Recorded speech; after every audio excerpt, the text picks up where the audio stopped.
हनीफ करबलाई हाजिर हो गया, कोई देखे न देखे। सिकंदराबाद हनीफ देखे पिज़्ज़ा ते पहुंच गया है।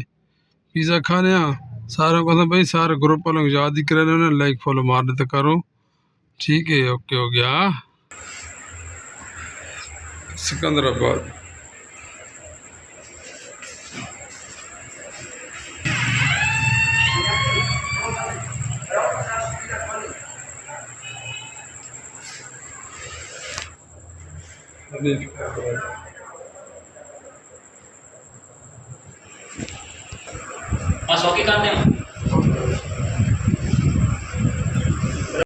सिकंदराबाद